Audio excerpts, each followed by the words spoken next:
Despite its name, Fang was an ordinary small town in a northern province of Chiang Mai, situated on the banks of a river.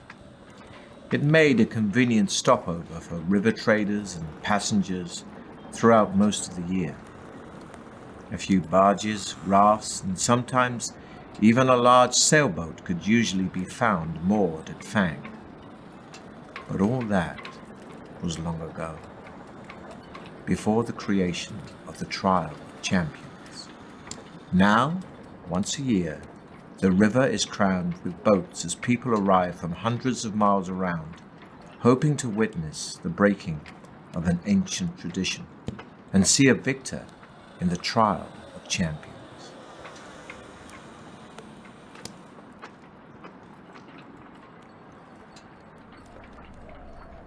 Deep in the hillside, behind the town, lies a challenge created by a powerful baron of Fang called Sukhumvit, a labyrinth filled with deadly tricks, traps, and loathsome monsters from which there is only one exit. Each year, warriors and heroes come to Fang to face the Trial of Champions. Survival is unlikely, yet many take the risk. The prize is great, a purse of 10,000 gold pieces and the freedom of Chiang Mai forever. This year, you will attempt what has become known as the walk, attracted to it for the simple fact that nobody has ever yet emerged victorious. In the morning, you see Baron Sukhumvit himself, with 5 others standing proudly in line, the violet scarves displayed for all to see. There are 2 bare-chested barbarians dressed in furs, a sleek elven woman with golden hair and feline green eyes, a man covered head to foot in iron-plated armor, with a plumed helmet and a crested shield, and another cloaked in black robes with only his dark eyes showing between the swaths of his black face scarves. A hush falls over the crowd as Baron Sukhumvit steps forward holding 6 bamboo sticks. You draw one from his outstretched hand and read the word 5th. The knight enters first. He salutes the crowd before disappearing into the tunnel. He is followed half an hour later by the elf, then a barbarian, and the dark assassin. Next, it's your turn. But before embarking on your adventure, we must first determine your own strengths and weaknesses. You have in your possession a sword, a shield, and a backpack for carrying provisions for the trip. You have been preparing for your quest by training yourself in swordplay and exercising vigorously.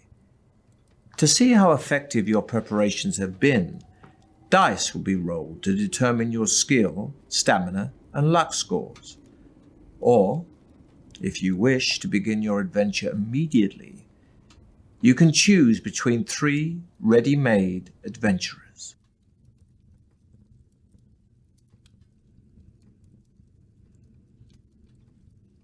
First, we'll roll for your initial level of skill. This reflects your sword skill and fighting expertise, and will be determined by rolling 1 die and adding 6.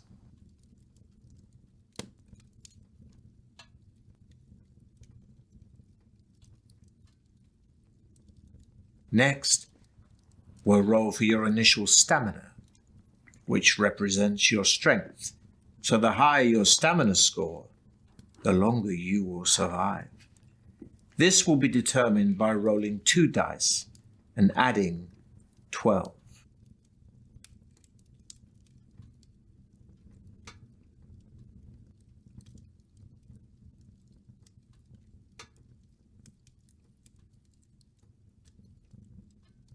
Next, we'll roll for your initial luck, which represents how lucky an adventurer you are. Luck and magic are facts of life in the fantasy world you're about to explore. This is determined by rolling 1 die and adding 6.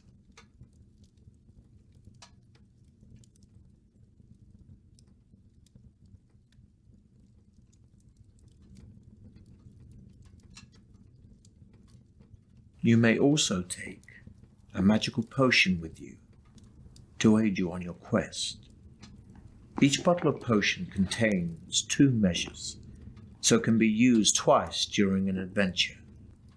You can choose from a potion of skill that restores your skill points to their initial amount, a potion of strength that restores your stamina points to their initial amount, or a potion of fortune that not only restores your luck points to their initial amount, but will also increase your initial luck score by 1 each time it's used.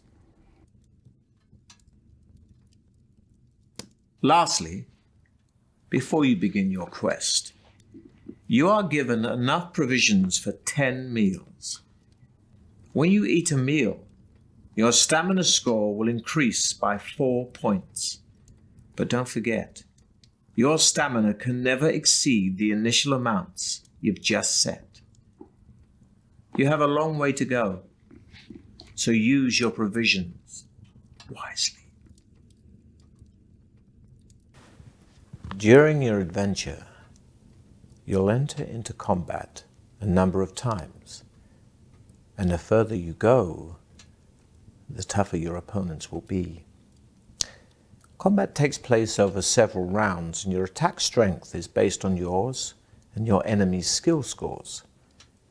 For each round of battle, we'll roll 2 dice for you and 2 for your opponent, adding the results to your skill scores. These are your respective attack strengths. Whoever's attack strength is the highest wins that round of combat. If you both had the same attack strength in a round, then it will be a tie. In some battles, you can take an opportunity to escape. But beware. If you do run away, your opponent will automatically score 1 hit on you as you flee, costing you 2 stamina points. So be sure you have enough. Such is the price of cowardice. You are playing using the new battle system, where the battle takes place over 3 rounds. Your sheer battle-hardened nature will mean you'll always win the battle after the 3 rounds, but every round you lose will cost you 2 stamina points. So be careful. Losing all your stamina will still be fatal. At the start of each round, you'll have a short time to decide to fight or to build up your stamina by eating your provisions or taking a potion, if you have one.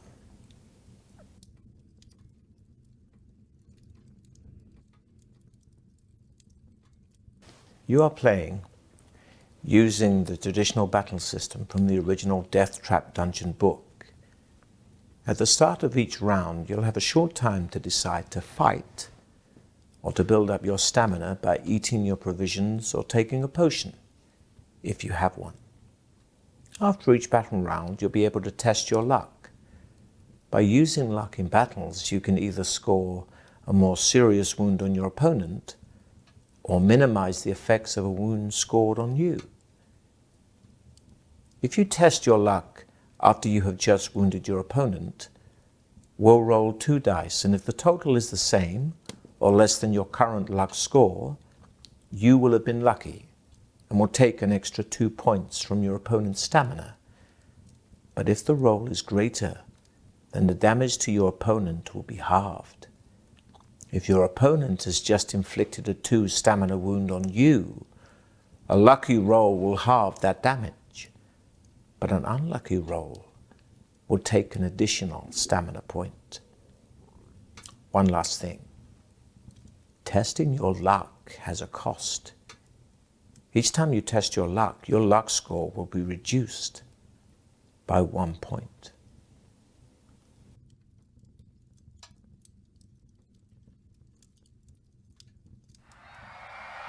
Now it is your turn to salute the crowd.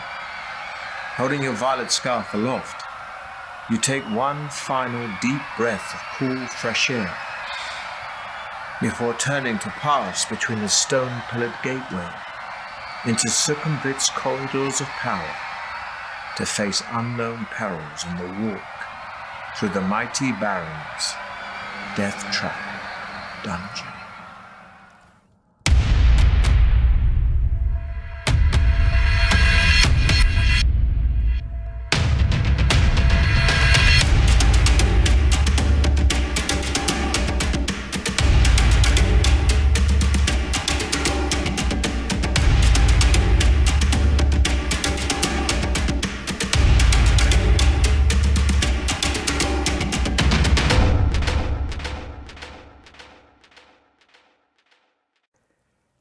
The clamour of the excited spectators gradually fades behind you as you venture deep into the gloom of the cavern. Large crystals hang from the tunnel roof at 20-metre intervals, radiating just enough soft light for you to see your way. As your eyes gradually become accustomed to the near darkness, you begin to see movement all around. Spiders and beetles crawling up and down the chiselled walls disappear quickly into cracks and crevices as they sense your approach. Rats and mice scurry along the floor ahead of you. Droplets of water drip into small pools with an eerie plopping sound which echoes down the tunnel.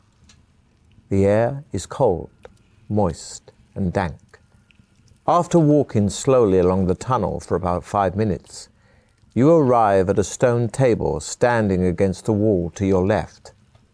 On it, there are 6 boxes, one of which has your name painted on its lid.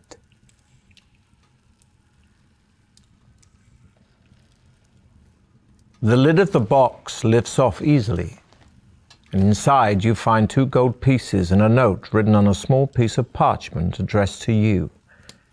After placing the gold in your pocket, you read the message, which says, "Well done. At least you had the sense to stop and take advantage of the token aid given to you. Now I can advise you that you will need to find and use several items if you hope to pass triumphantly through my Deathtrap Dungeon. Signed, Succumbit." Memorizing the advice on the note, you tear it into tiny pieces and continue north along the tunnel, where you come to a junction. A white arrow painted on one wall points west. On the floor you can see wet footprints made by those who entered before you. It's hard to be sure, but it looks as though 3 of them followed the direction of the arrow, while one decided to go east.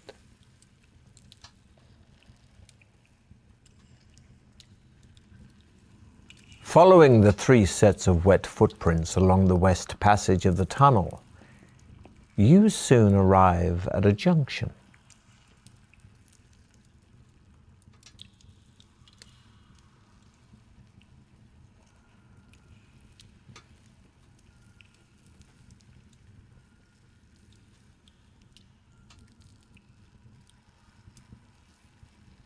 Walking along the tunnel, you are surprised to see a large iron bell hanging down from the ceiling.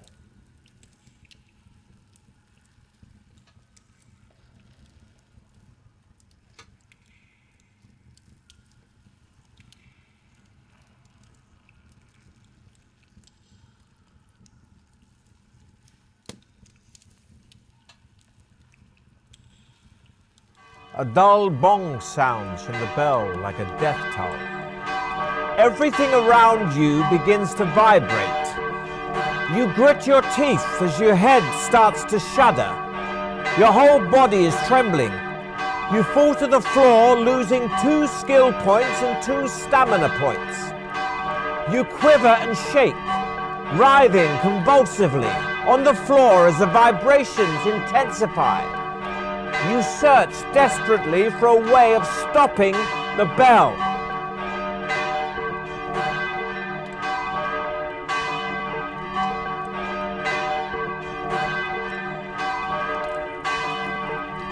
You pull your boot off your foot and force yourself to reach up and hold it against the bell. And slowly, the bell stops vibrating, and the pain in your body gradually eases.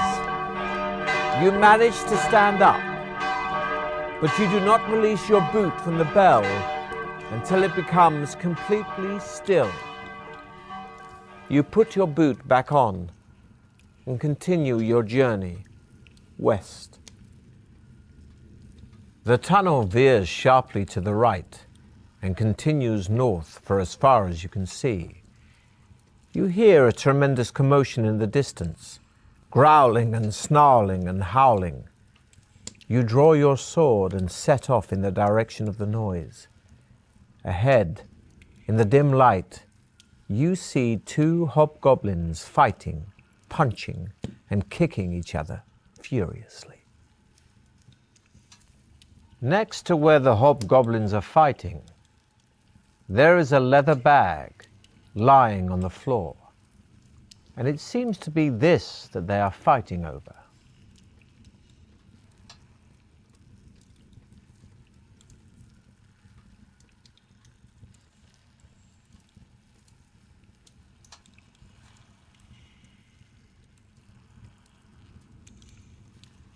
The hobgoblins stop their fight immediately.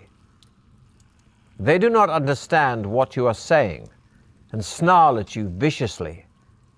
And then they draw their short swords and run forward to attack you, one at a time.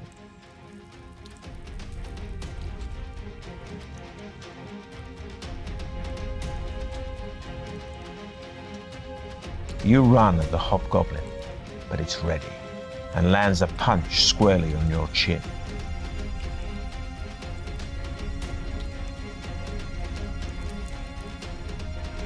The hobgoblin runs at you, but you twist aside as your sword lands home.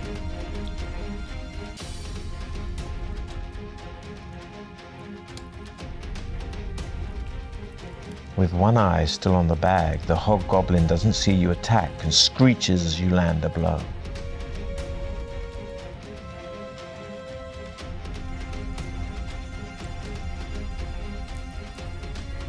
You hurl a rock directly at the hobgoblin's head, but it bats it away.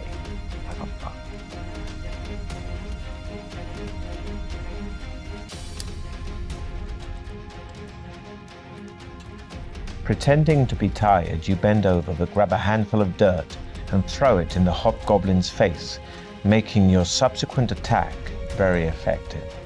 The first hobgoblin couldn't keep up with your skill and falls aside, lifeless. You ready yourself to fight the other.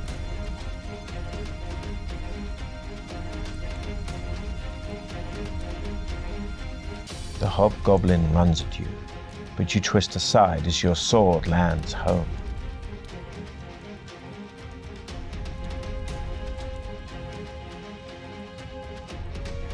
With one eye still on the bag, the hobgoblin doesn't see you attack and screeches as you land a blow.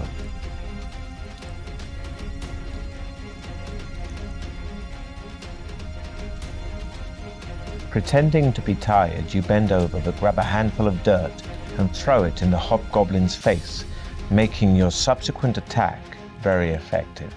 Cut and bruised from your victorious battle, you see that the hobgoblins have nothing of any use to you on them. So you decide to open the bag on the floor. Inside, you find a corked earthenware jug. You uncork it and sniff the liquid inside. It smells sharp and acrid.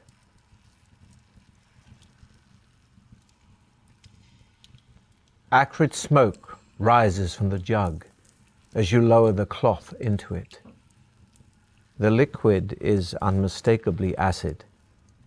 You recork the jug and place it in your backpack, hoping it may be of use to you later.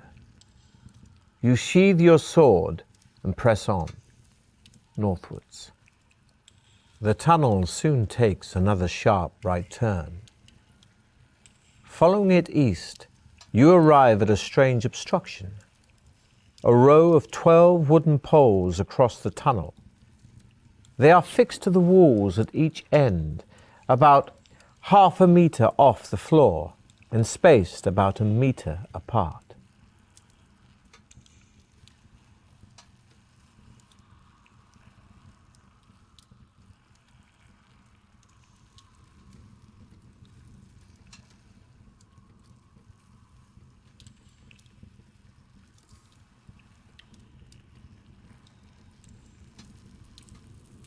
You step confidently onto the first pole and stride across to the next.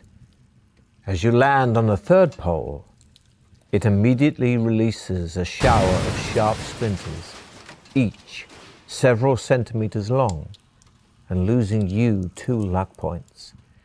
They fly out in all directions at great speed, and you can't avoid being hit. We'll roll 2 dice for the number of splinters that sink into your flesh. Each one that hits you will cost you 1 stamina point.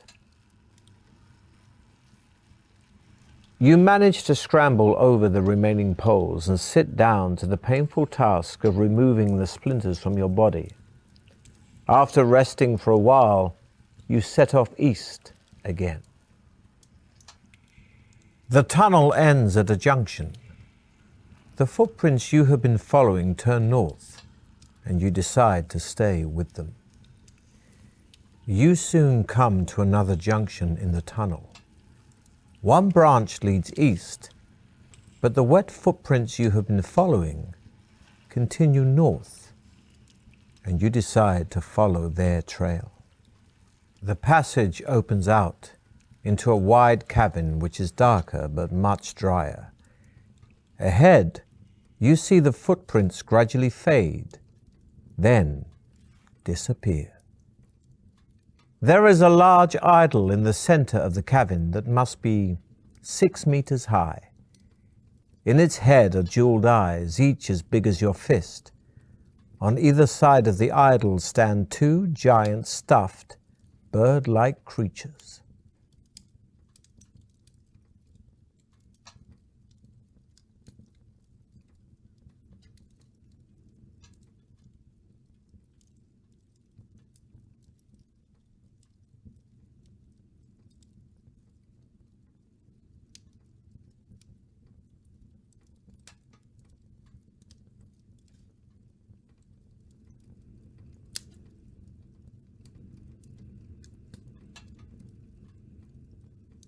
The idol is very smooth and will be difficult to climb.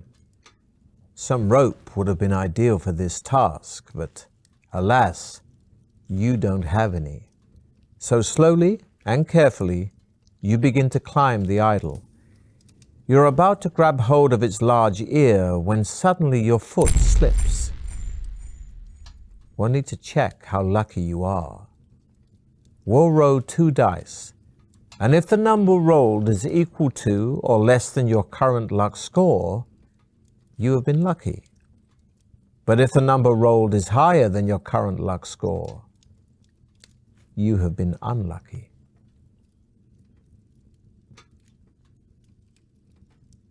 You just managed to grab the idol's earlobe and regain your footing. You scramble over its face and sit down on the bridge of its nose. You draw your sword and consider which jeweled eye to prize out first.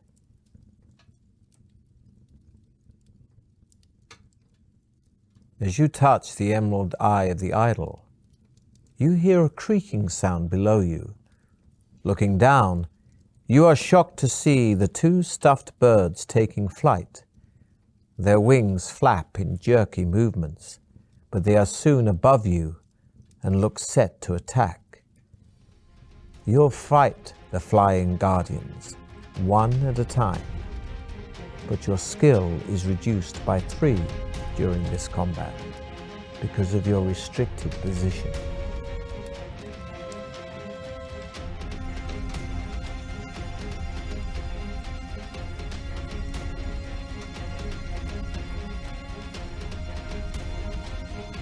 Guardian snaps at you with its vicious beak. You parry, but the tip of the creature's beak sinks deep into your arm.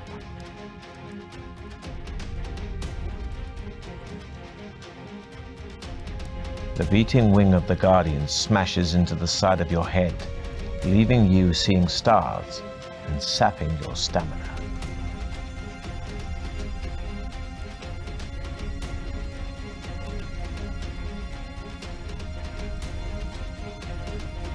Clawing at your leg with its talons, the Guardian rips away a chunk of your stamina.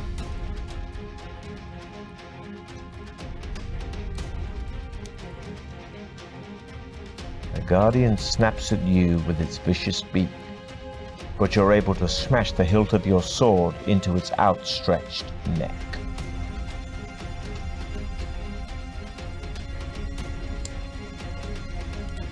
You try your luck, and your luck is in.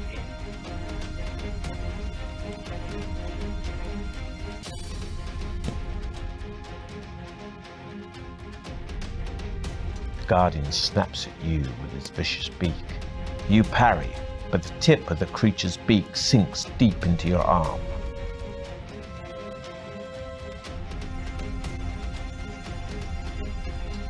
The beating wing of the Guardian smashes into the side of your head, leaving you seeing stars and sapping your stamina.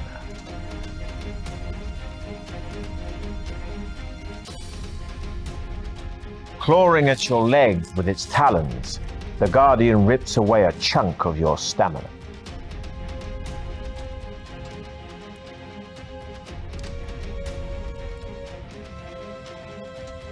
The Guardian snaps at you with its vicious beak. You parry, but the tip of the creature's beak sinks deep into your arm.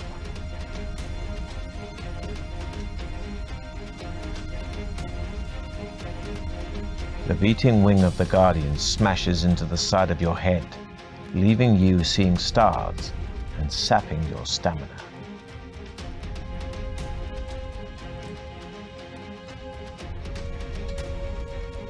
Clawing at your leg with its talons, the Guardian rips away a chunk of your stamina.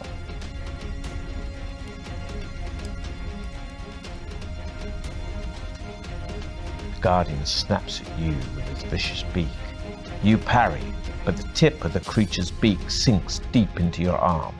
A well-placed swipe of the flying Guardian's wing knocks you out, and you bounce down the idol and crash headfirst to the stone floor.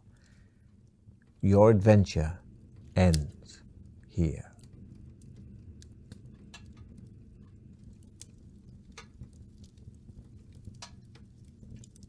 There is a large idol in the center of the cavern that must be 6 meters high. In its head are jeweled eyes, each as big as your fist.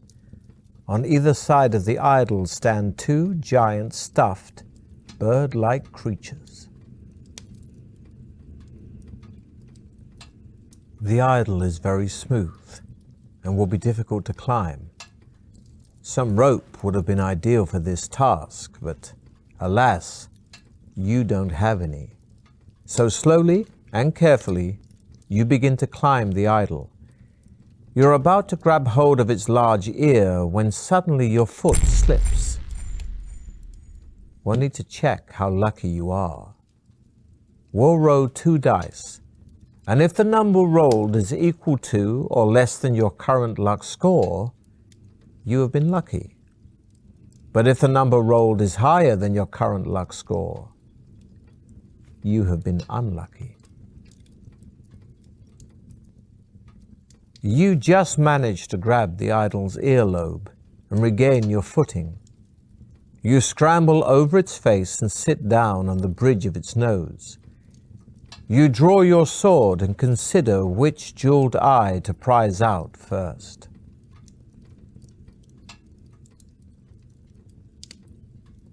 As you touch the emerald eye of the idol, you hear a creaking sound below you. Looking down, you are shocked to see the 2 stuffed birds taking flight. Their wings flap in jerky movements, but they are soon above you and look set to attack. You'll fight the flying guardians, one at a time, but your skill is reduced by 3 during this combat because of your restricted position.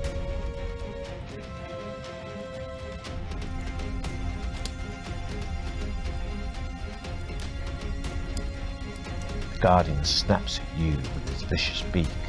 You parry, but the tip of the creature's beak sinks deep into your arm.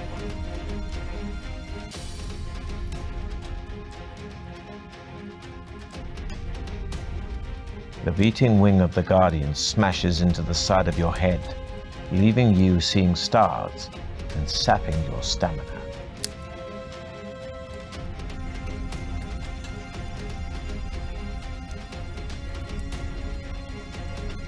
Clawing at your legs with its talons, the Guardian rips away a chunk of your stamina.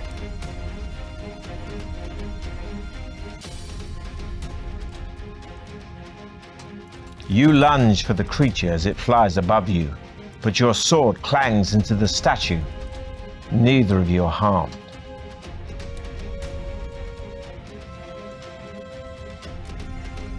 You're able to grab the wing of the Guardian and send it crashing into the idol. It recovers, but you took some of its stamina.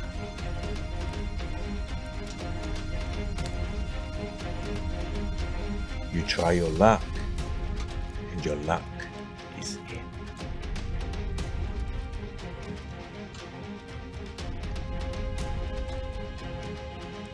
The Guardian snaps at you with its vicious beak.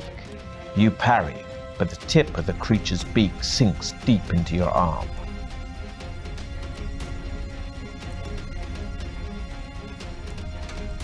The beating wing of the Guardian smashes into the side of your head, leaving you seeing stars and sapping your stamina.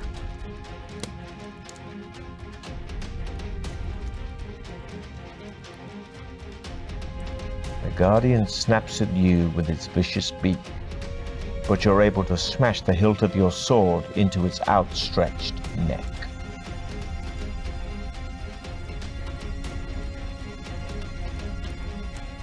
You try your luck, and your luck is in. The crumpled form of the first flying Guardian falls crashing to the floor. So you ready yourself to take on the second.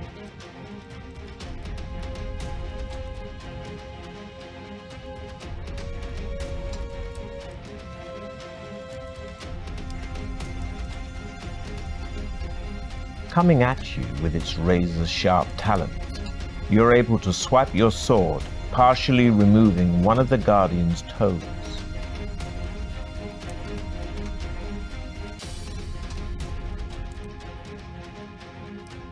You try your luck, and your luck is in.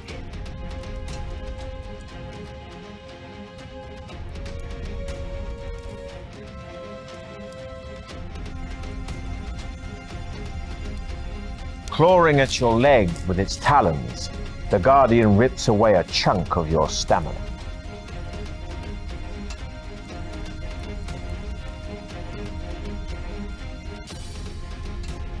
You manage to grab one of its legs, flipping it over, making it fall fast, but it recovers just before hitting the ground.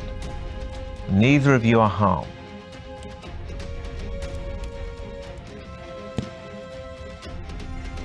You're able to grab the wing of the Guardian and send it crashing into the idol.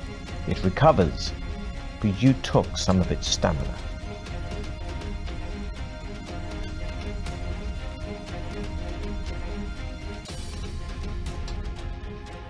You try your luck, and your luck is in. Your final swipe dispatches the second flying Guardian. You look down and see the crumpled bodies of the flying Guardians lying motionless on the floor. You start to prize out the idol's emerald eye with the tip of your sword. At last it comes free, and you are surprised by its weight. Hoping that it may be of use later, you put it in your backpack.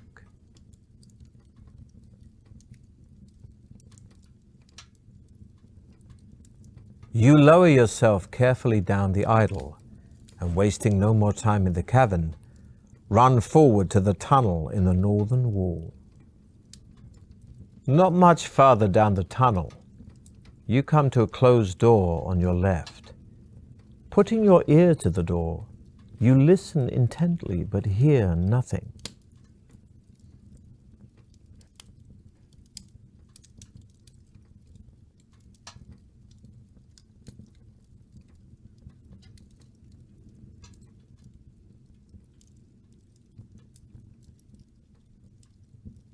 You enter a room which is small and completely empty. As soon as you are inside, the door slams shut behind you. Suddenly a voice booms out of nowhere, shouting, "Welcome to Deathtrap Dungeon, the ingenious killer labyrinth of my master.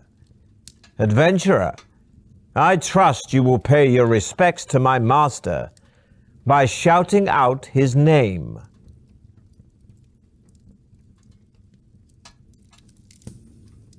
You take a deep breath and shout, "Succumvit is a worm!" Once again, the mysterious voice calls out, only this time, to your great surprise, in a far less threatening tone. Good. My master likes those who show spirit. Take this gift to help you. It will grant you one wish, but one wish only. Farewell. A gold ring magically appears out of nowhere and lands at your feet with a gentle tinkle. You pick it up and put it on one of your fingers. The door opens and you step back into the tunnel to continue north.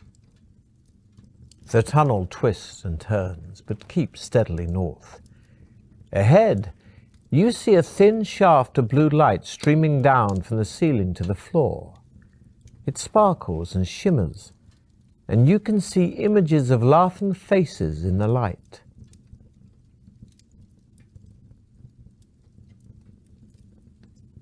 As soon as your head goes under the blue light, you hear the sound of muffled voices. The faces are no longer laughing, but have changed their expressions to one of despair and anguish. A young girl's sad face hovers in front of you, and she begins to whisper a poem. Transfixed, you listen intently, believing that she has a special message for you as she recites, "When corridor doth water meet, do not make a quick retreat.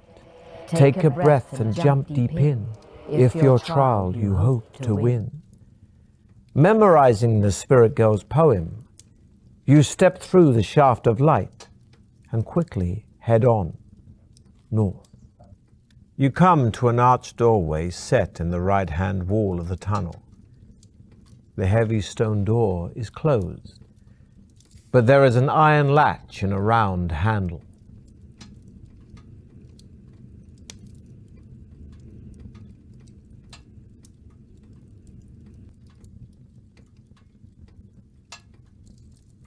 Lifting the latch and pushing the heavy stone door open, you find yourself in a large cavern. The light is dim and murky, but as your eyes begin to adjust, you see that the walls are covered in green algae and running with moisture. The floor is strewn with straw. The atmosphere is warm, damp, and fetid, and a soft humming sound fills the air. You step gingerly through the straw towards a corner of the cabin where there appears to be a shallow pit. Peering warily into the pit, you are disgusted to see a mass of pale, writhing worms, some as much as 1/2 meter long. Nauseated, you are about to turn away when you notice that their undulating bodies are swarming around a dagger, its point held fast in a crack in the pit floor. The hilt is cased in black leather, studded with opals, and the blade is fashioned from a strange reddish-black burnished metal. you have never seen before. You long to touch the dagger, but this would mean plunging your hand in among the writhing worm.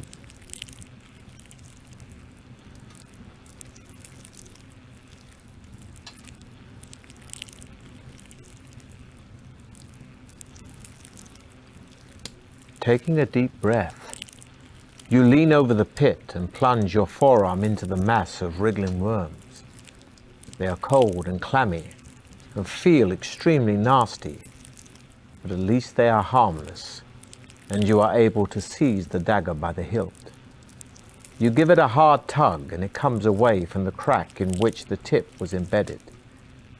Admiring its beauty, and wondering whether it might once have belonged to some luckless contestant, you put the opal-studded dagger firmly in your belt and leave the cavern.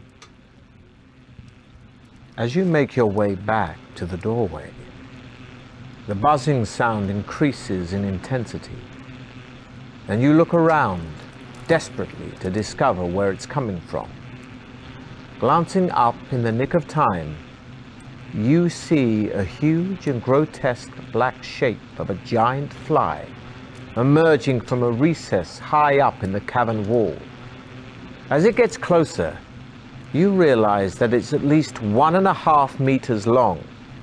Its opaque wings vibrate, making the sickening buzzing noise you can hear, and its 6 black, hairy legs are poised to grasp your body.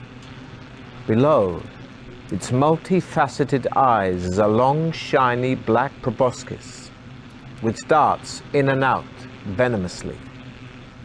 You have stolen the giant fly's treasure from her brood of maggots, and you must face the consequences. It's time to test your luck again. Remember, a roll equal to or less than your luck score means you've been lucky, but a roll higher than your luck could end badly. The giant fly swoops down again to try to capture you, but this time you manage to evade its outstretched legs. Stepping back, you draw your sword to prepare to fight the hideous insect as it turns to attack you again.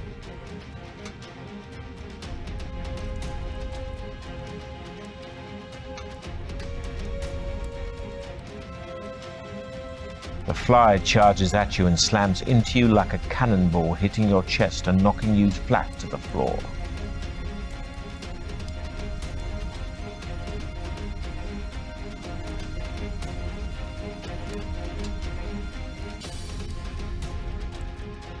The creature flies at you so close you can't use your weapons. Grabbing it by its legs, you swing around, slamming it into a wall.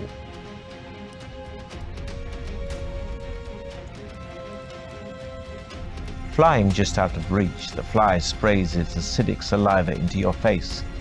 It burns your eyes and you scramble to wipe it off.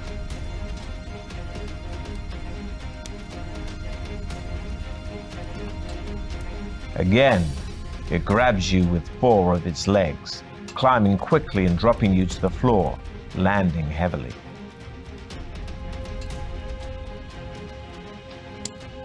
The fly charges at you, but you're able to duck out of the way.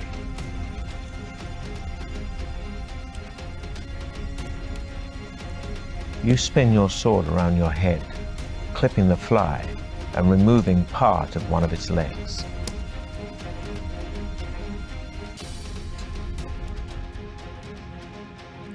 You hurl yourself at your enemy, fist flailing, and land a stunning blow.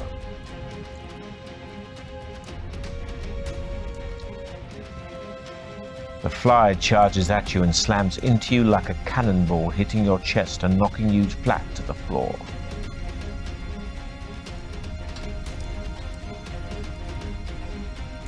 The creature flies at you so close you can't use your weapons. Grabbing it by its legs, you swing around, slamming it into a wall. Pleased with your victory, you wipe the vile yellow slime from the blade of your sword and walk quickly to the door, back to the tunnel, and head north. The tunnel ends shortly at a junction. Looking left and right, you see a narrow passage disappearing into the dim distance.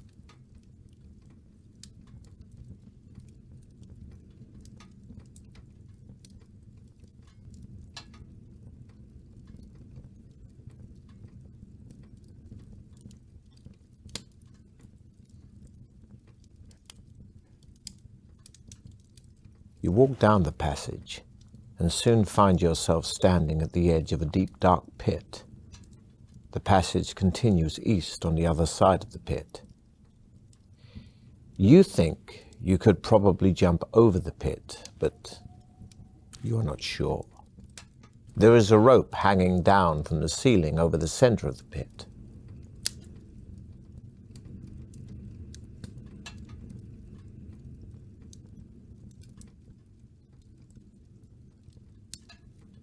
Gripping the rope firmly, you step back to take a running jump. However, in the dim light, you do not notice that someone has cut the rope almost in two, just a little way above the section you are holding. As you swing out across the pit, it suddenly breaks, and you scream with fear as you plunge headlong to the depths below. You land heavily on your back, but luckily your backpack cushions your fall, only costing you 1 skill point and 2 stamina points. It could have been much worse. The darkness is almost pitch black at the bottom of the pit, and you crawl along the floor, groping in front of you. Suddenly your hand touches something cold, hard, and smooth. The object is small and round, but you cannot figure out what it is. You place it in your backpack, hoping to see what it is once you are out of the pit. You continue to crawl forward and soon reach the pit wall. It's too smooth to climb, and you have to cut hand and toe holds in it with your sword. This takes a long time, but finally you climb out of the pit on the east side. You immediately check out the object in your backpack and discover that you have found an orb of blood-red ruby. You are absolutely delighted and head off east in high spirits, whistling softly. The tunnel makes a sudden left turn and continues north, as far as you can see. You soon arrive at a closed wooden door in the left-hand wall.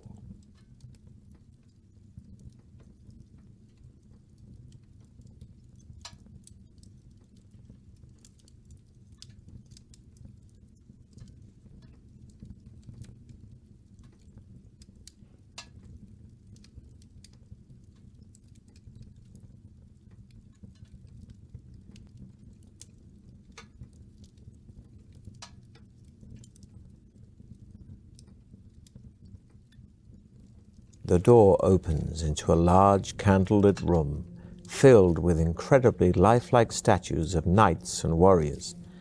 A white-haired old man dressed in tattered rags jumps out from behind one of the statues and starts to giggle.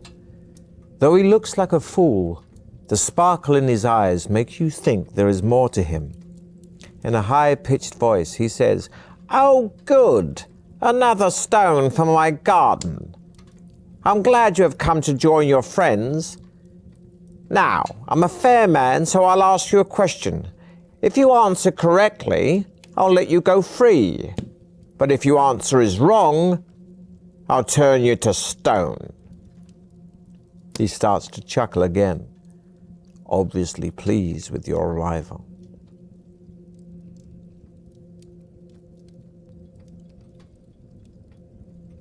The old man points at one of the statues, and you recognize it immediately. It is the knight who started the trial of champions. The agonized look on his face locked in stone for eternity. The old man smiles, saying, "This man weighs 100 pounds plus half his weight. How much does he weigh?" "What will you answer?"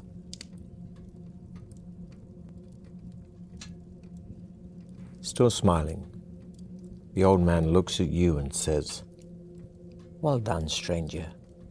You have answered correctly. I wish you good fortune during the rest of the Trial of Champions. And to this end, I shall increase your powers. He then mutters a few more unintelligible words, and you feel a powerful surge soar through your body, increasing your skill, stamina, and luck by 1.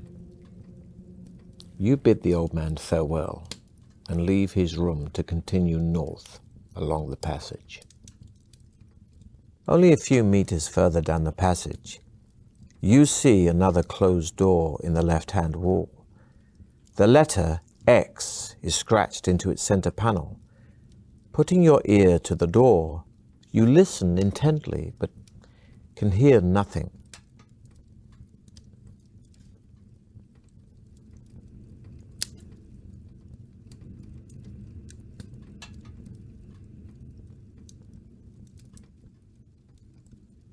The passage slowly starts to climb, leading you relentlessly northwards. There are no doorways or even an alcove to investigate, and you become less guarded as you plod on.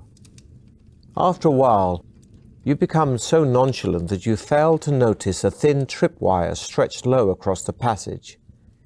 It is only when your foot catches it and you hear a distant rumble that you realize your mistake. The rumbling sound swells to an almost deafening level, and suddenly, out of the gloom of the tunnel ahead, you see a massive boulder rolling towards you, gathering speed with every second. You turn to flee the oncoming boulder. You run faster than you have ever run in your life, but still the boulder is catching up on you. This is a tough one, a test of both your skill and stamina. We'll roll 2 dice, and if the number rolled is equal to or less than both your skill and stamina scores, you should be fine. But if the number rolled is more than either of them, then things could end very badly indeed. Your fear gives you a new surge of energy, and somehow your tired legs manage to keep you in front of the boulder. Ahead, on your right, you see the welcome sight of a doorway. You lunge at the door, and mercifully it flies open. The boulder thunders past you, and you are left lying exhausted on the floor of a large room. Looking around you, you see an alcove in the west wall and a stone chair in the middle of the room. Sitting in the chair is the skeleton of an armed warrior, possibly a contestant from years gone by.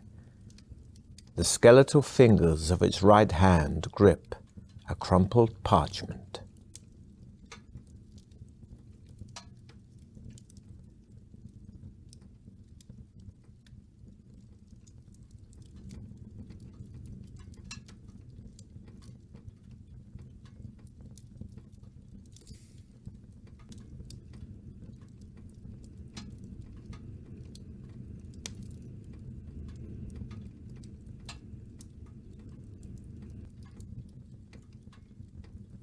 Touching the parchment has precisely the effect you had feared.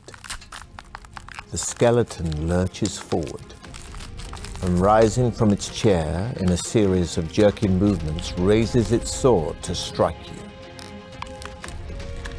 Lunging sideways, you draw your sword to defend yourself.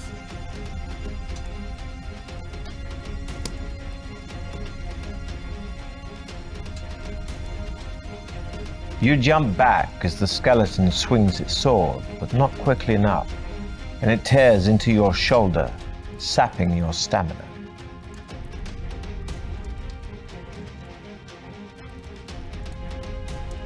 You dodge to the side as the warrior swings its sword. You kick out, knocking its legs out from under it.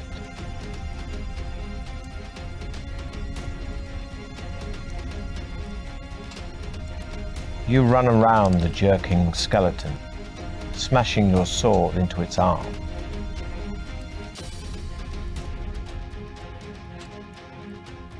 You fall back as the warrior advances towards you. You manage to roll away before he brings his sword down on you.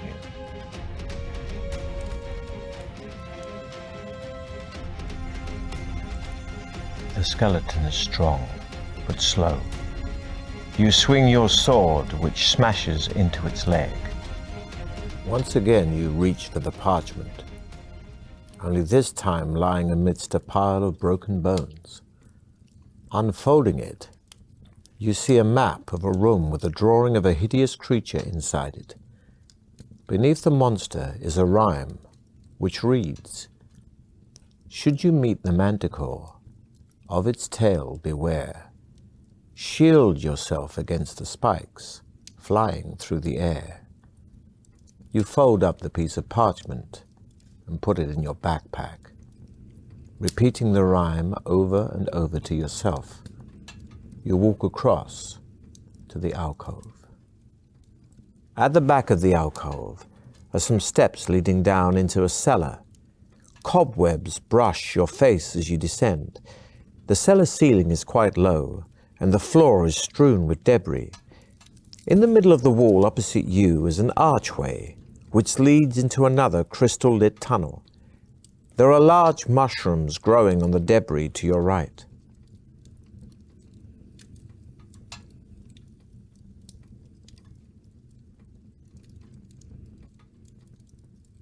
The tunnel continues west for several hundred meters, finally ending at some steps leading up to a closed trapdoor. You climb the steps slowly, hearing muffled voices above you. In the dim light, you can see that the trapdoor is not locked.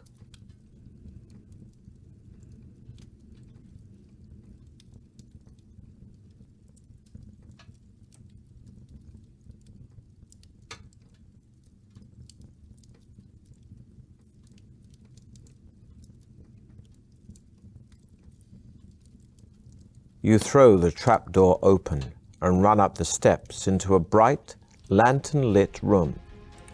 Two goblins are sharpening their short swords on a stone set in the middle of the floor.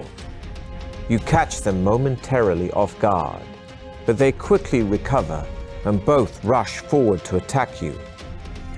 A point of note here, adventurer. Because of the shape of the room, both goblins will have a separate attack on you in each attack round. However, here your attack will only be effective on one of the goblins.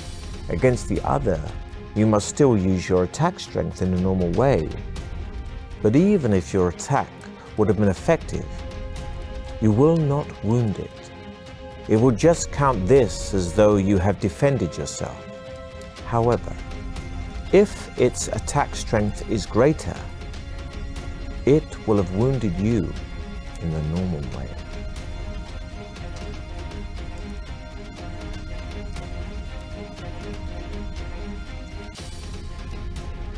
You thrust your sword, and you clearly damage the creature.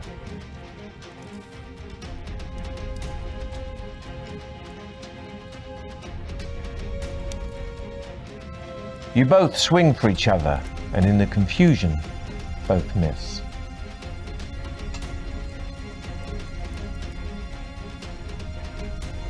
Your enemy is strong, but slow, and screams in pain as your sword sinks into his leg.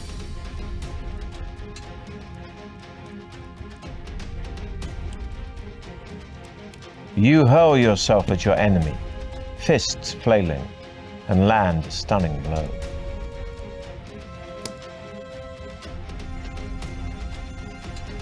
You thrust your sword, and you clearly damage the creature.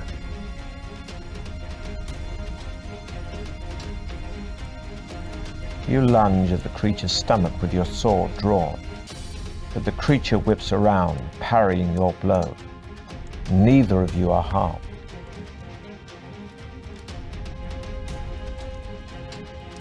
Your enemy is strong, but slow, and screams in pain as your sword sinks into his leg. Triumphant in one of your toughest battles to date, you see that the only furniture in the goblin's room is a table, 2 chairs, and a cupboard on the wall.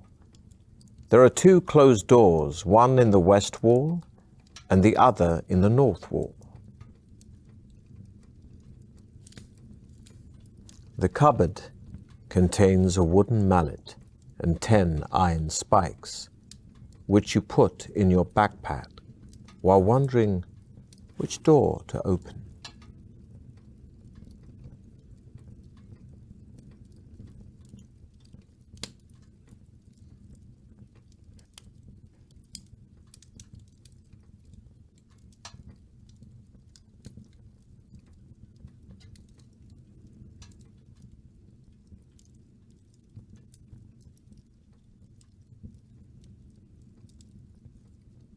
The door opens into another tunnel, which rises gently into the distance.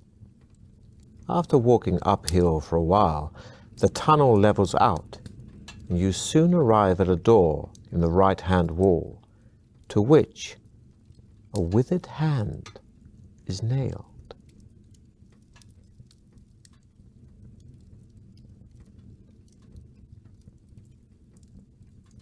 You enter a room in which a man in tattered clothing is standing chained to the wall by his left arm, and you see that his right hand is missing and realize that this must be the one nailed to the door.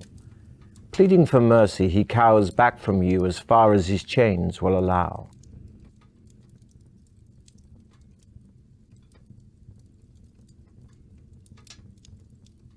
You step up to the frightened man and cleave the chain with your sword. He drops to his knees and bows, thanking you over and over again. He tells you that 4 years ago, he entered the trial of champions but failed. He fell down a pit and had to be rescued by a trial master, one of Baron Succumvit's dungeon administrators. He was offered a choice between death or servitude in Deathtrap Dungeon as the trial master's minion. Choosing the latter, he worked like a slave until he could stand it no longer and tried to escape. Alas, he was unsuccessful and was captured by the trial master's wandering orc guards. To teach him a lesson, they cut off his hand and condemned him to a year's imprisonment in this cell. You ask him whether he has any information that might be of use to you. He scratches his head. Well, I haven't exactly done very well in here myself, but I do know that you need to collect gems and precious stones if you hope to get out. I don't know why, but there it is. Without another word, the ragged prisoner dashes out of the room, turning left into the tunnel. You decide to keep heading north and turn right. There is an open pipe in the right-hand wall, about 1 meter in diameter. It is too dark to see far down it. You shout into it and hear your voice echoing down the iron pipe until eventually the sound fades away.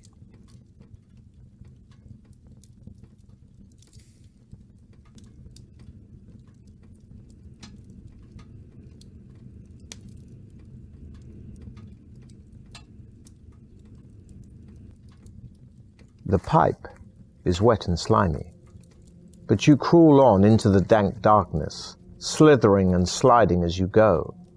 Suddenly your hand touches something hard and square, which feels as if it is made of wood.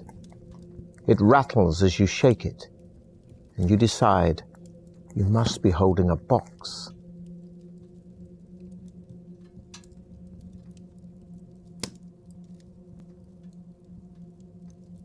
In the total darkness, you do not see the pipe's downward turn. You slip and, unable to get a grip on the slimy pipe, slide over the edge. Your screams echo down the pipe as you fall the 50 meters head first to the bottom. You have failed the trial of champions.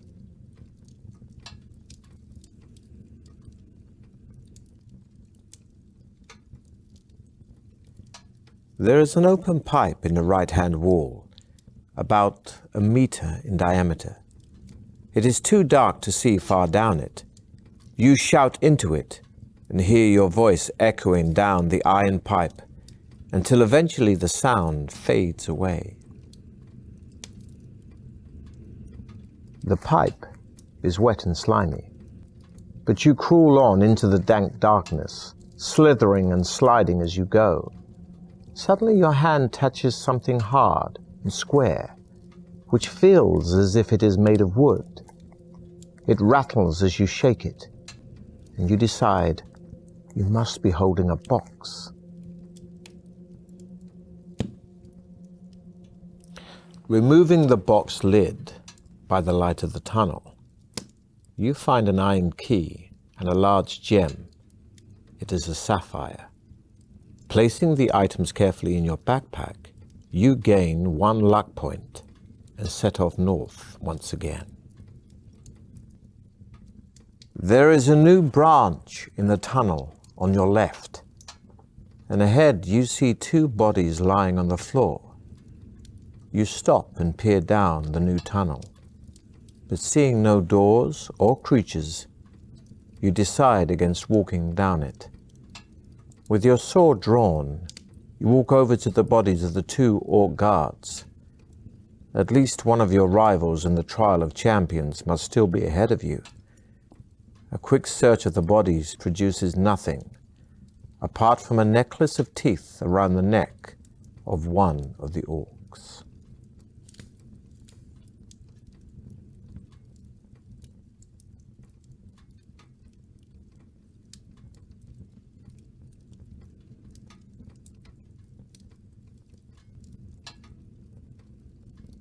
The necklace is an amulet of strength which adds 1 skill point and 1 stamina point.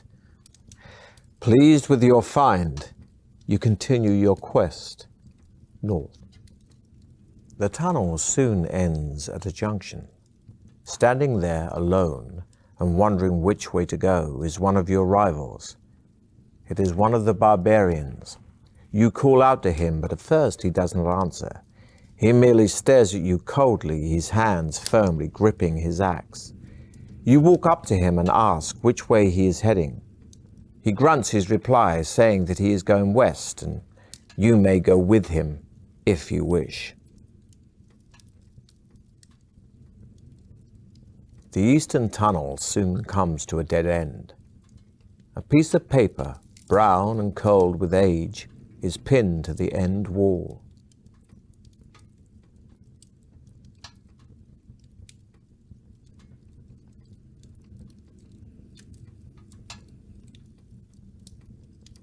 The paper bears a simple warning, written in dried blood. Beware the trial masters. You replace the paper on its nail and run back down the tunnel to rejoin the barbarian.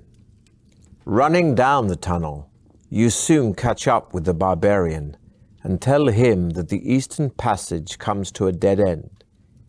He nods his head in silent understanding and sets off towards the west with you at his side. Although you are slightly uneasy in each other's company, knowing that there can only be one winner in the Trial of Champions, you are both content to share in the benefits of a temporary alliance. And you begin to tell each other of your exploits so far, of the monsters and traps encountered and the dangers overcome. Walking along, you soon come to the edge of a wide pit. It is too deep and dark to see to the bottom. The barbarian suggests he lowers you to the bottom with his rope, saying he has a torch which he can light for you to use.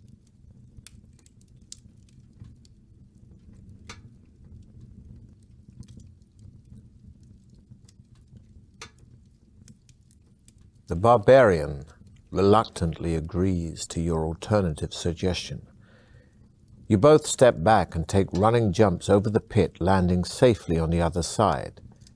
Pleased with the ease with which you cleared the obstacle, you continue down the tunnel.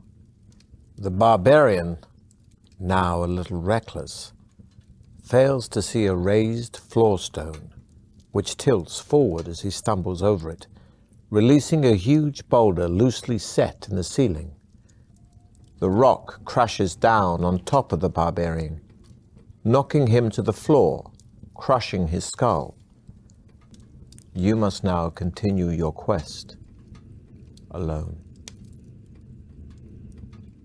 Feeling sorry for the loss of your new companion, you carry on down the tunnel. Suddenly you see daylight.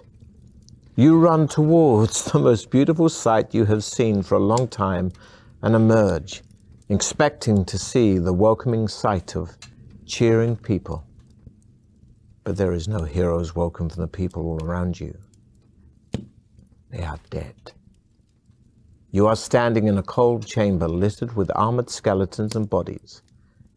The exit to victory was just an illusion. Only the corpses of the past adventures are real. Utterly dejected, you walk back towards the tunnel, but hit an invisible barrier. You, like the adventurers tricked before you, are trapped in this ghoulish place and destined to end your days in the chamber of the dead.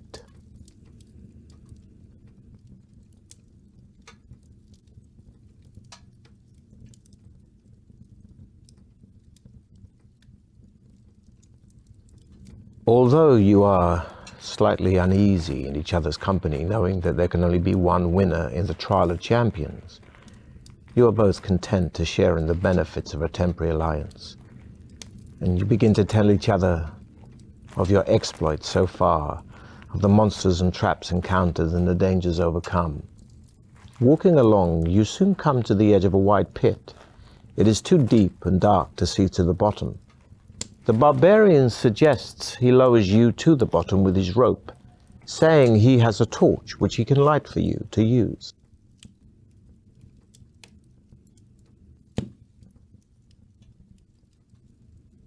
The barbarian, who tells you he is called Throm, ties the rope around his waist, giving you the free end.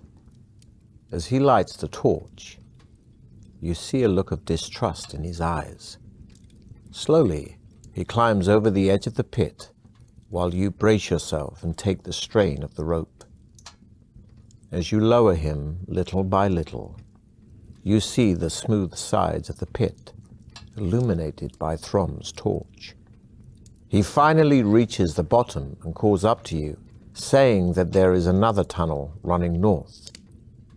He tells you to secure the rope around a rock protruding from the edge of the pit and lower yourself to the bottom.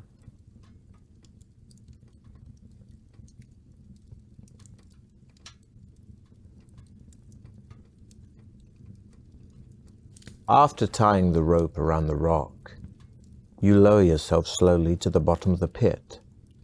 Throm retrieves his rope by shaking it off the rock, and you set off together down the new tunnel. On a stone ledge in the tunnel wall, you see two dusty leather-bound books.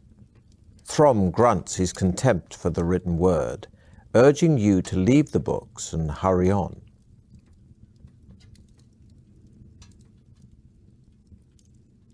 As you open the book, it immediately begins to disintegrate, the pages turning to dust in your hands. You manage to keep a few fragments and read the handwritten script. The book appears to be about monsters, and from what you can make out, it contains a full description of a monster called the Blood Beast.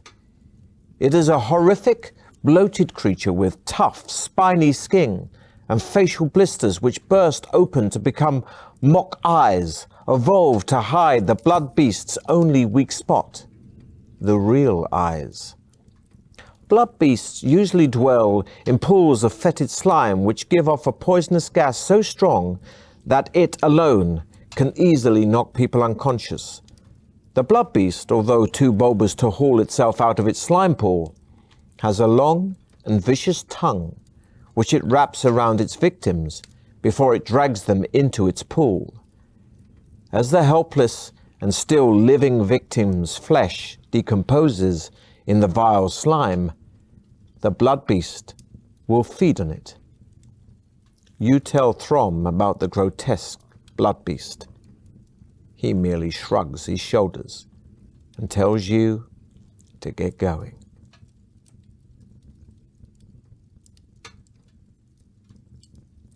The book pages are sealed together, but a small hole has been cut out in the middle of them, just large enough to hold a small corked bottle containing a clear liquid.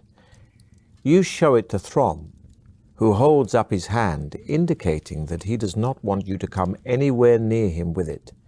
His distrust of things unknown is strongly evident.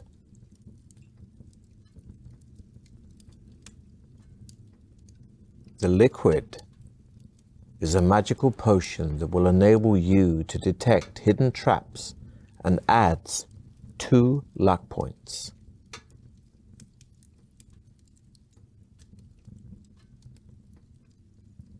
Setting off, you continue your journey north with Throm.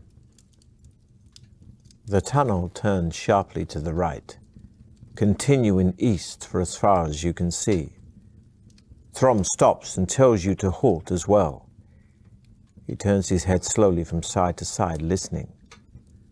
I hear footsteps coming down the tunnel towards us, he whispers.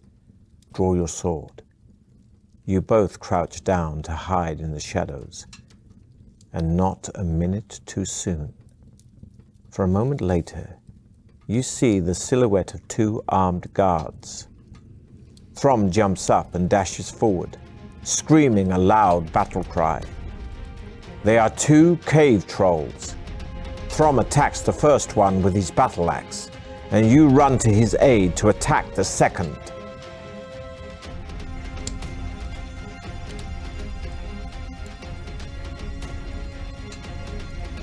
You parry the attack, but your enemy is too strong, and you crack your head on the floor as you hit the ground.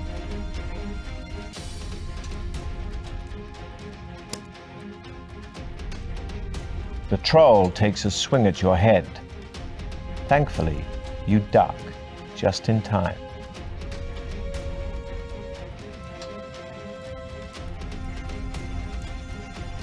You hurl yourself at your enemy, fists flailing, and land a stunning blow.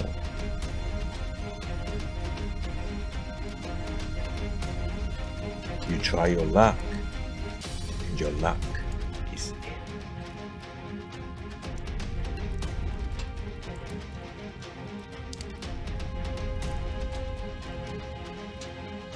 You drop to the ground, sweeping away the troll's legs. It howls as its head hits the hard ground.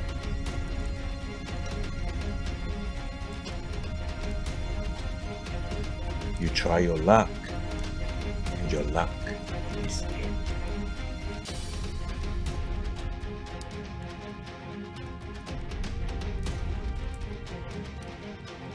You drop to the ground, grab the creature, and ram its head hard into the wall.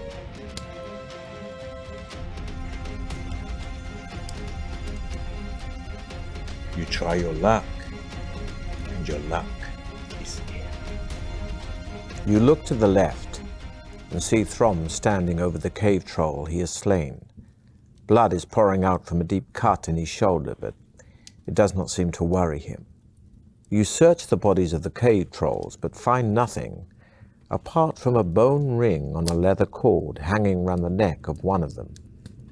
The ring is engraved with a symbol which Throm recognizes. He explains that it must have belonged to druids of the north, and that an ancient talisman such as this will increase your powers if your body is able to accept it.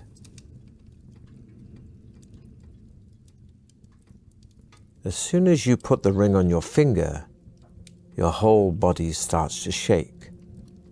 We'll see how skillful you really are. Remember, a roll equal to or less than your skill score means you've been skillful, but a roll higher than your skill could end badly. Your body continues to vibrate intensely, and you feel as if you're about to pass out. But your strength is great, and you manage to withstand the tremendous shock to your system. Finally, you calm down and begin to feel the ring's beneficial powers working on you and adding 3 stamina points. You see Throm looking at you anxiously, so you reassure him that you are fully recovered. He strides off east, and you follow him eagerly. The tunnel leads into a damp cavern with a high ceiling and rock-strewn floor. Long and wet, teeth-like stalactites hang down threateningly. Their constant dripping creates milky pools on the floor. The tunnel carries on through an archway carved in the shape of a demonic mouse.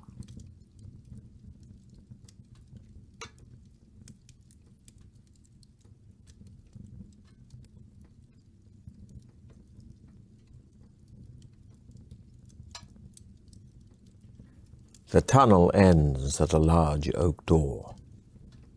Throm wastes no time in testing the handle and is somewhat surprised to find the door unlocked. He pushes it open and walks into a torch-lit chamber. Sitting alone on an ornate chair is a dwarf who bids you enter. As you do so, the oak door swings shut behind you. Adventurers, you have done well to get this far, says the dwarf in a deep voice.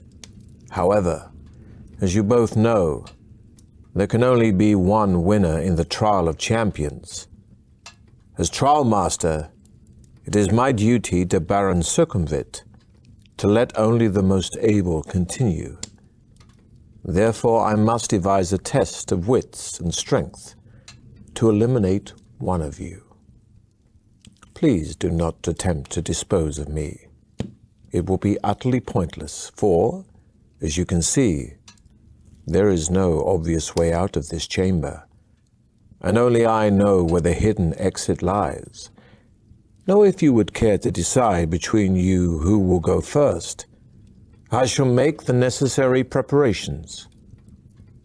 You look at Throm, suddenly angry that your effective partnership might come to an end.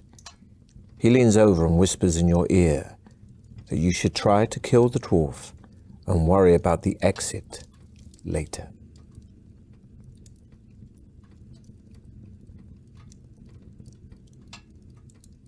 You tell Throm that there is no point in killing the dwarf, as you will never find your way out of the chamber alone.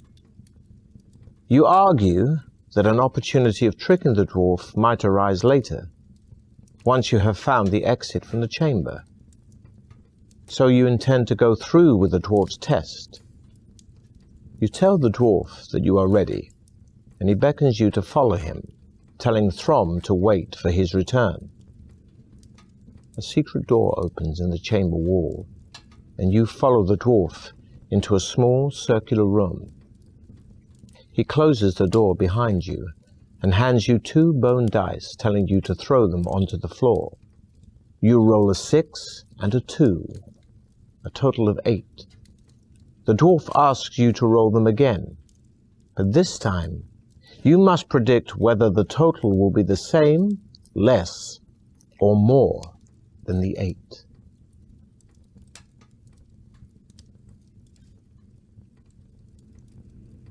The dwarf looks at the dice.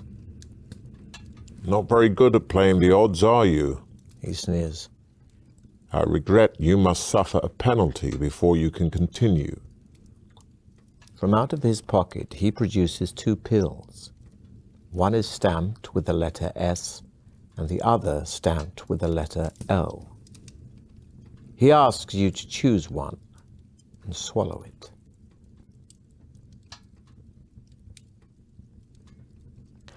The pill makes you feel as though the whole world is against you, reducing your luck points by 2. The dwarf tells you that you can now go on to the second stage of the test. He reaches for a wicker basket which, he informs you, contains a snake.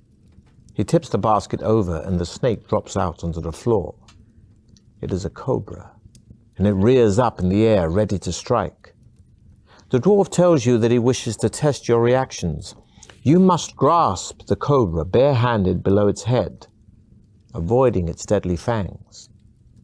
You crouch down on the floor, tensing yourself for the moment at which to seize it.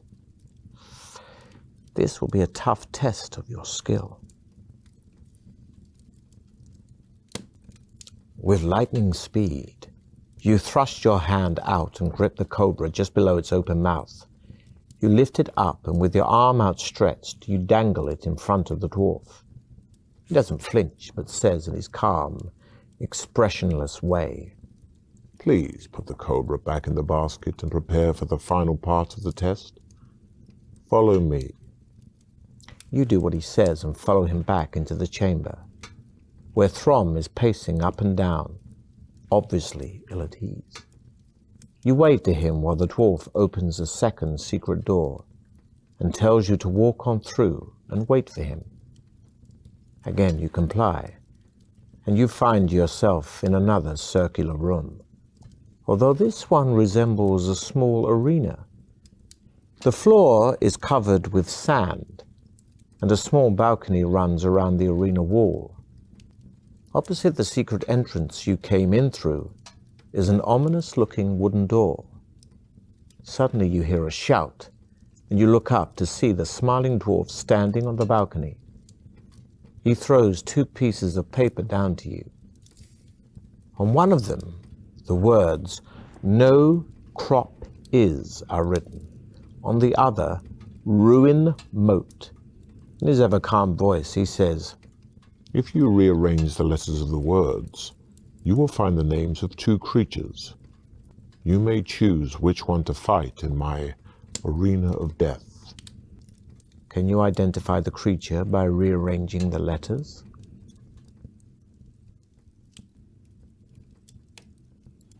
You call out to the dwarf that you are ready to fight the Minotaur. The wooden door rises slowly, and you see the fearsome beast, half man, half bull, step into the arena. Steam blows from its nostrils as it works itself up into a rage, ready to attack.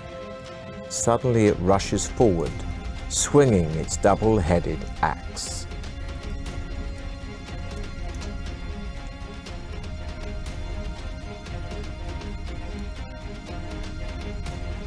The Minotaur swings its huge axe above its head.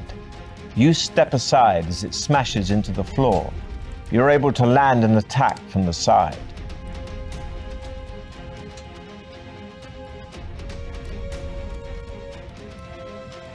The swinging double-headed axe is a formidable weapon, and you shriek as it sinks into your arm.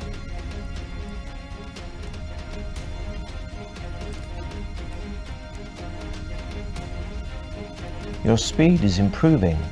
You run directly at the Minotaur and slice at its leg as you run by.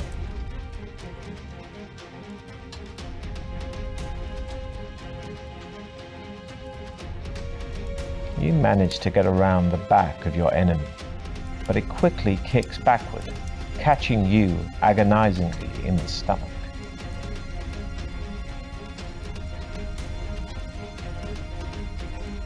The Minotaur leans forward and takes a run at you. Speed is impressive, but you duck and roll aside, landing a heavy blow on its shin.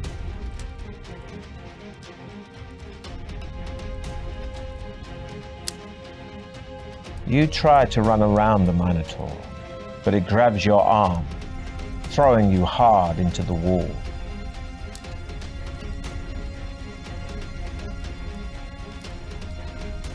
The swinging double-headed axe is a formidable weapon, and you shriek as it sinks into your arm.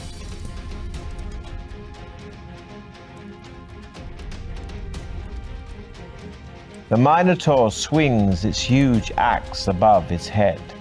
You step aside as it smashes into the floor. You're able to land an attack from the side.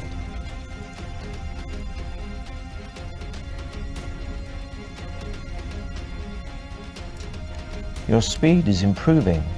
You run directly at the Minotaur and slice at its leg as you run by. The dwarf calls down from the balcony, congratulating you on your victory. He throws the sack down into the arena and tells you to relax and regain your strength for the final part of the test. Then he walks off, saying he will return in about 10 minutes. You open the sack and find a jug of wine and a cooked chicken.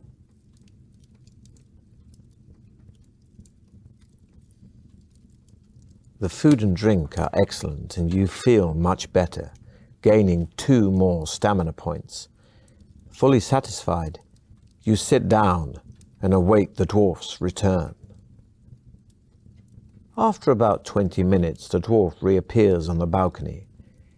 He calls down to you, saying, Well, I do have an interesting problem on my hands. Prepare to fight your next opponent.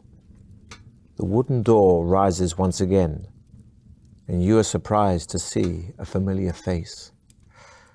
It is Throm. He is cut and badly bruised and doesn't seem to recognize you. He is clearly delirious as he staggers forward with his axe raised to attack you.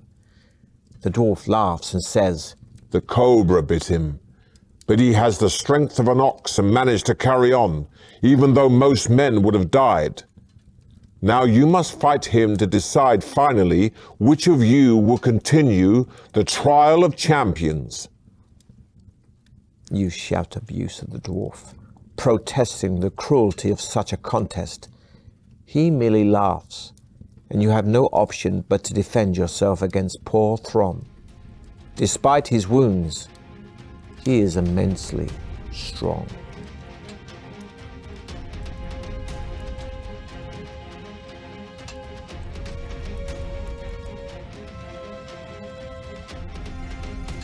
Throm grabs you by the throat and manages to half choke you before you get a chance to push him off.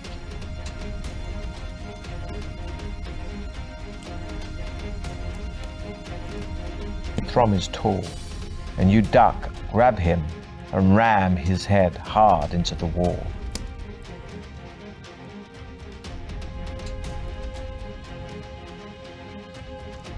You try your luck, and your luck is in.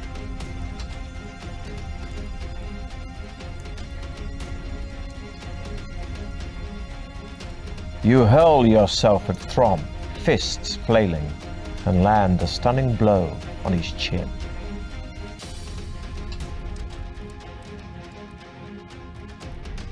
You try your luck, and your luck is in.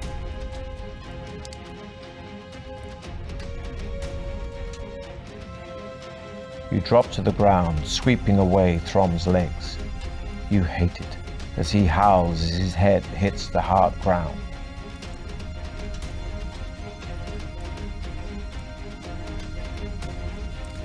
You parry Throm's attack, but he is too strong, and you trip, cracking your head on the floor as you fall.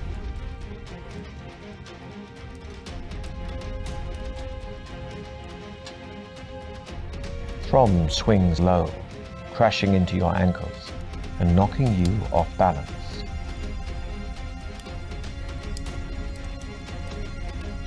Throm is tall, and you duck, grab him, and ram his head hard into the wall. Exhausted by your long duel, you fall to your knees as you stare at Throm's still body. A bitter loathing for the dwarf fills your heart. Somehow, you will avenge Throm. Engulfed in your hatred, you do not notice the dwarf enter the arena until he is standing right in front of you, a loaded crossbow aimed at your chest. I know what you are thinking, He says calmly. but remember that only I know the way out of here. Get up. It's time for you to leave. Once on your feet, the dwarf indicates that you should walk ahead of him. Back in the chamber, he crosses over to the northern wall and pushes against one of its stones. A door-like section of the wall swings out, opening into another crystal-lit tunnel. With his crossbow still aimed at your chest, the dwarf smiles, saying, Good luck.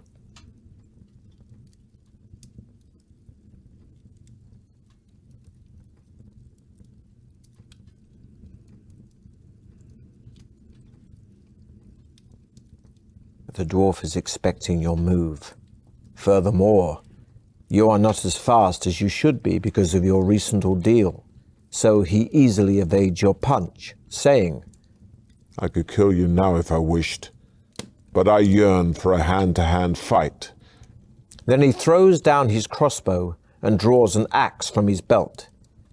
Despite your fatigue, you think only of vengeance.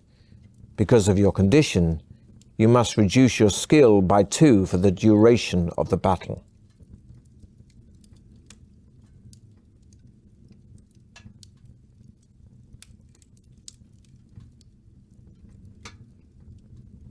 Not ready with your sword, you kick out at the dwarf, but it catches onto your leg, flipping you backwards and smashing your head on the ground.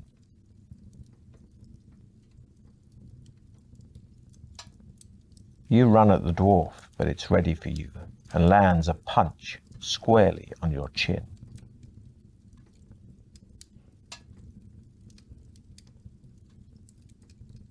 You fall back as the dwarf runs towards you, but you manage to roll away before he brings his axe down on you.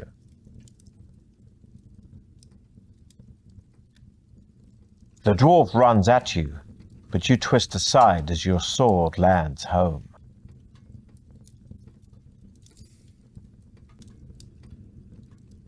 You try your luck, and your luck is in.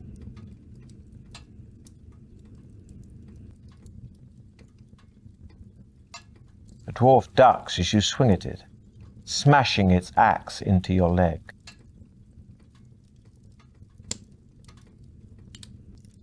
You lunge at the dwarf's stomach with your sword drawn. It tries to move, but you land a painful blow. The now dead dwarf's chainmail coat is of the finest quality iron, obviously made by a master armorer. You strip it from his body and place it over your head, gaining you 1 skill point. There is nothing else of use to you in the chamber, so you decide to investigate the new tunnel, which soon divides into 2. You hear a buzzing sound coming from the western branch.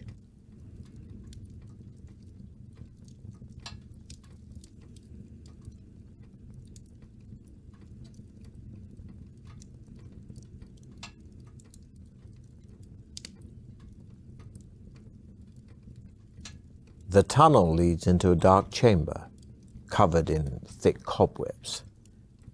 Clawing your way through them, you trip over a wooden casket.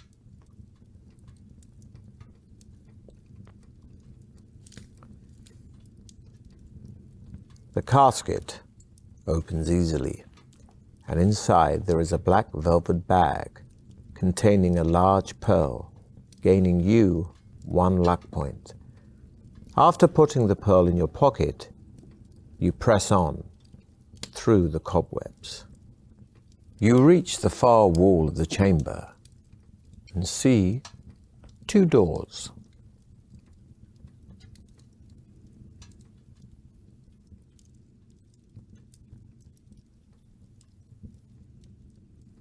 The door opens into another tunnel running north. Ahead you see 2 stone fountains, one on either side of the tunnel, carved in the shape of cherubs. Water spouts from their mouths and cascades into small bowls at their feet. The cool water is refreshing and comes from a source which has been sprinkled with pixie dust, gaining you 1 stamina point and 2 skill points.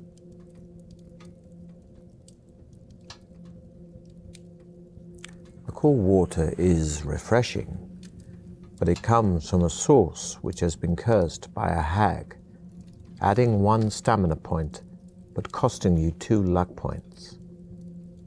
You continue north. Leaning against the left-hand wall of the tunnel, you see a pair of bamboo stilts. They are securely chained, and you see a label attached to a padlock, which reads, "The price of these stilts is 1 gold piece. Place the coin in the slot to release the lock." There is a slot in the padlock into which you place the coin. Immediately the lock clicks apart, and you are able to unchain the stilts. You place them on your shoulder and once again set off north. A little farther on, you come to a section of the tunnel which is covered with thick green slime. It looks threatening, so you decide to test it first with a piece of cloth. The slime's corrosive jelly burns the cloth instantly, leaving no trace. You climb onto your stilts and take a few tentative steps across the floor. Your confidence grows, and you soon feel able to tackle the walk across the slime. Smoke rises from the base of the stilts as the slime starts to burn them away. You plod stolidly on and finally reach firm ground again. Unfortunately, the stilts are still covered in slime, and you are forced to dump them. Setting off north, you come to a junction.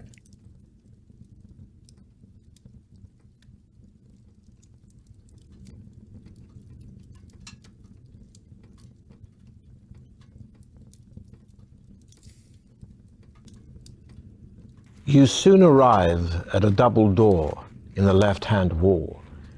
You listen at the door but hear nothing. You try the handle. It turns, and you open the left door slightly and peer through the crack. An armed warrior is lying face down on the floor of a bare room with smooth walls and a low ceiling. He is presumably dead, for he makes no movement, even when you call out to him. A large jewel, perhaps a diamond, lies just beyond his outstretched arm.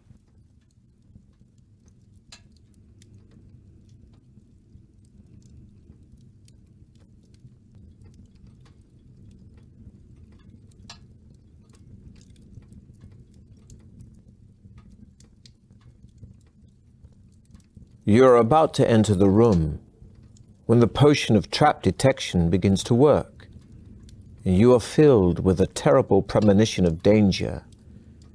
The room is set with a deadly trap. You decide not to go in and continue north along the tunnel. The tunnel continues north for quite a distance before coming to a dead end. The mouth of a chute protrudes from the western wall, and it appears to be the only alternative to turning back. You decide to risk it and climb into the chute. You slide gently down and emerge into a room, landing on your back. As soon as you stand up, you are confronted by the most repulsive sight you have ever laid eyes on. There in front of you, wallowing in a circular pool of fetid slime, is a bulbous creature too horrible to be believed. Its body is green and covered all over with fearsome-looking spikes. Its face is a mass of crimson blisters, one of which suddenly bursts to reveal yet another of its many sinister, all-seeing eyes. A narrow path runs around the edge of the pool and leads into another tunnel in the far wall. Remembering the description of the vile blood beast and the warning about the toxic gas rising from its pool, you cover your mouth with your sleeve and step forward with your sword drawn, wary of the blood beast's tongue. As you step around the side of the pool, it rolls forward and flicks out its tongue. But you are ready for it and cleave it with one swipe of your sword. The beast howls in pain and stretches forward frantically, trying to clasp you between its blood-filled jaws. You start hacking at its hideous face in an attempt to pierce its real eyes.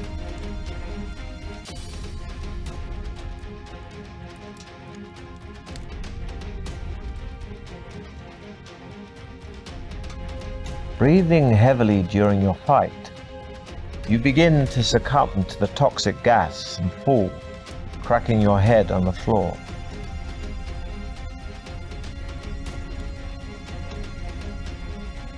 The creature reaches for you with its mouth from the pool. You step back to avoid it, but slip on its fetid slime. It sinks its teeth into your ankle, costing you precious stamina.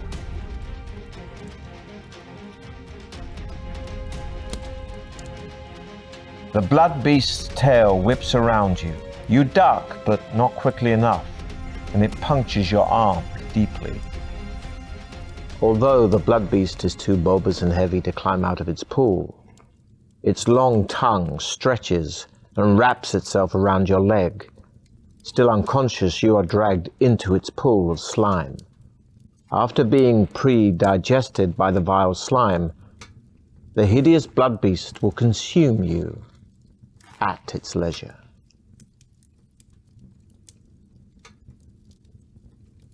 You soon arrive at a double door in the left-hand wall. You listen at the door but hear nothing. You try the handle, it turns, and you open the left door slightly and peer through the crack. An armed warrior is lying face down on the floor of a bare room with smooth walls and a low ceiling. He is presumably dead, for he makes no movement, even when you call out to him. A large jewel, perhaps a diamond, lies just beyond his outstretched arm.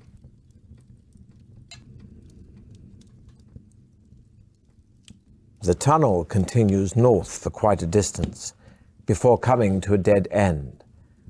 The mouth of a chute protrudes from the western wall, and it appears to be the only alternative to turning back. You decide to risk it and climb into the chute.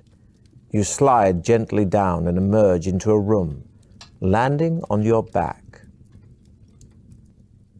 As soon as you stand up, you are confronted by the most repulsive sight you have ever laid eyes on. There in front of you, wallowing in a circular pool of fetid slime, is a bulbous creature too horrible to be believed.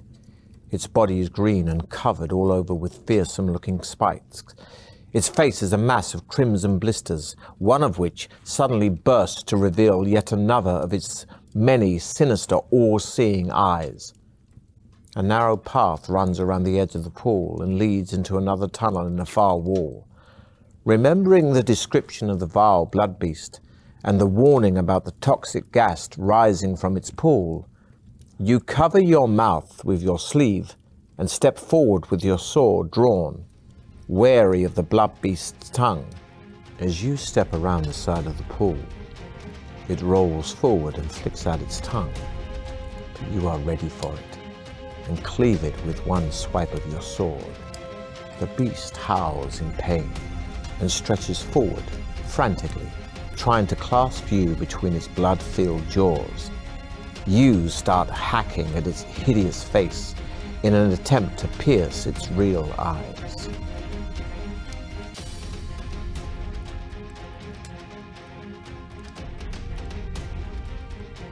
Again, the bulbous creature strikes for you with its hideous fangs. You jump clear of them, striking out and smashing one clean out of its hideous mouth.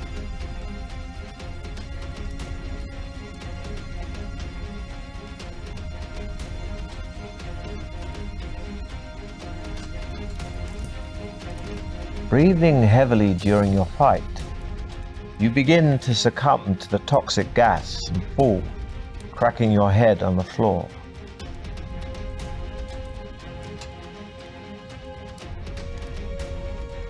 The creature launches its head out of the pool in front of you and reaches for you with its mouth. You plunge your sword into one of its many eyes. It shrieks shrugs and backs away. Your blade strikes one of the blood beast's real eyes with devastating effect. It slumps back into its pool, thrashing about in a frenzy. You seize the opportunity and run around the side of the pool to the tunnel exit. The tunnel leads into a large room, its ceiling supported by several marble pillars. As you enter the room, you see a strange beast to your right. It has the body of a lion with dragon-like wings attached to it, but its head is like that of an old bearded man. You recognize the beast. It is the manticore. Taking heed of the warning poem you took from the skeleton warrior, you watch out for its tail, which sprouts a profusion of sharp spikes at its tip, thick and hard as iron bolts.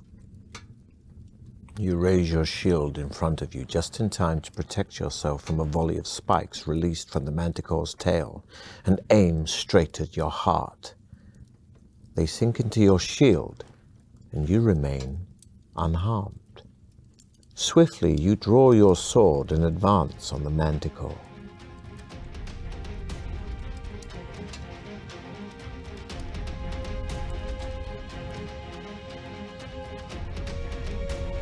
You lunge at the creature's stomach with your sword drawn, but just as you thought you'd land a crushing blow, the creature whips around, parrying your effort. Neither of you are harmed.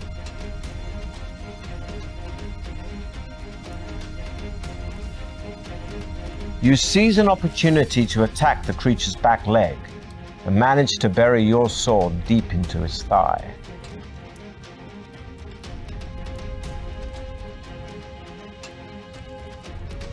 You try your luck, but no good this time.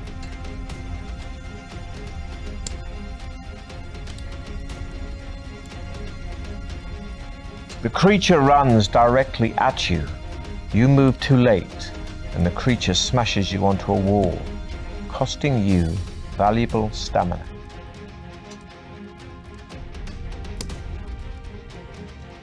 You seize an opportunity to attack the creature's leg, but it's ready for you, and before you can strike, it rips your leg with its razor-sharp claws. With a final swing of its tail, the manticore unleashes a volley of spikes that hit you in multiple places. One goes clean through your heart, and you fall dead to the ground. Your quest is at an end.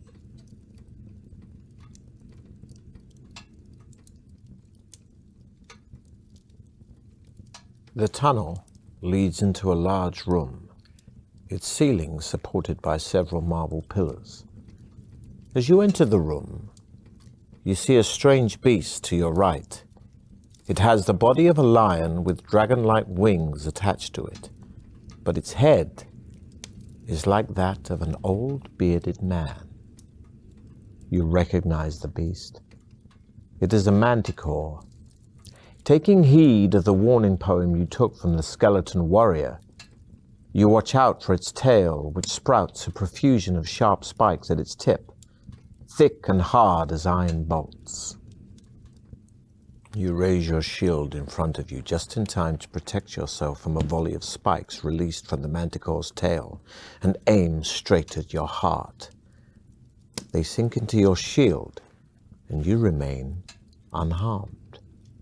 Swiftly, you draw your sword and advance on the manticore.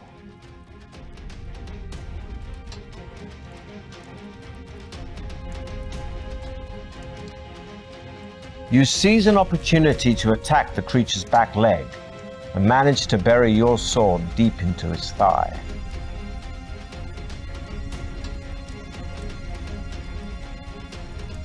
You try your luck, and your luck is in.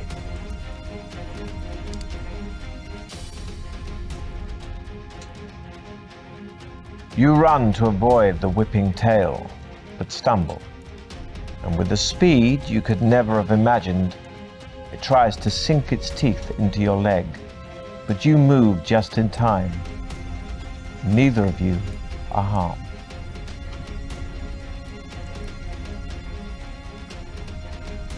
You lunge at the creature's stomach with your sword drawn. It tries to move, but you land a powerful blow.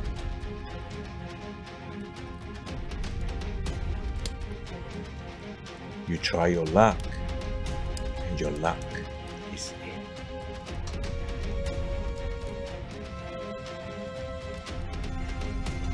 The giant creature whips its spiked tail at you, firing more spikes. You duck and roll, quickly slicing a chunk from its tail, passing close to you.